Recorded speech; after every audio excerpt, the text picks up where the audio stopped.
যে ভার্বগুলো আছে এই ভার্বগুলো নরমালি সবসময় তারা কি নিবে ইনফিনিটিভ, তারা সবসময় কি ইউজ করবে ইনফিনিটিভ নিবে। এই ভার্বগুলোর পরে আমরা সবসময় কি ইউজ করব ইনফিনিটিভ ইউজ করব। এবং দেখেন এমন কিছু ভার্ব আছে যেগুলো রেড কালার লেখা আছে এখানে, এই ভার্বগুলোর পরে আমরা যখনই কোনো ভার্ব পাবো তখনই ডেফিনেটলি আমাদের ইউজ করতে হবে জিরান, অর্থাৎ আমরা কি করব V1 প্লাস আইএনজি ইউজ করব। সেরকম দেখেন দুটো সেন্টেন্স আমরা দেখব, আই ওয়ান্ট টু গো দেয়ার। তাহলে দেখেন এই ওয়ান ভার্বটা কিন্তু আমাদের এখানে এই যে ভার্বটা এইখানে লিস্টে আছে। তাহলে দেখেন এই ওয়ান ভার্বের পরে যখন আরেকটা ভার্ব আছে তখন ডেফিনেটলি আমরা ইউজ করছি কি ইনফিনিটিভ।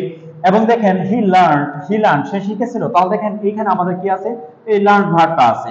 তাহলে হি লার্ন সে শিখেছিল টু সুইম সাঁতার কাটা। তার মানে দেখেন এখানে আমাদের যখনই লার্ন ভার্বটা পরে যখন আমরা আরেকটা ভার্ব হচ্ছে দেন আমরা কি ইউজ করছি এখানে টু প্লাস V1 অর্থাৎ ইনফিনিটিভ।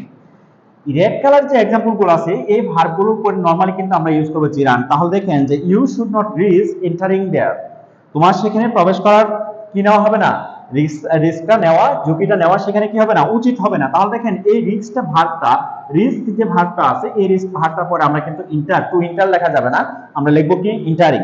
এবং দেখেন she is considering buying a new car, সে একটা নতুন গাড়ি কেনার বিবেচনা করতেছে। তার মানে দেখেন যে এই কনসিডার ভার্বটার পরে যখন আমাদের আরেকটা ভার্ব আছে তখন আমরা ইউজ করছি কি আমাদের ডেফিনেটলি আমরা ইউজ করছি কি টু প্লাস V1 অর্থাৎ দেখেন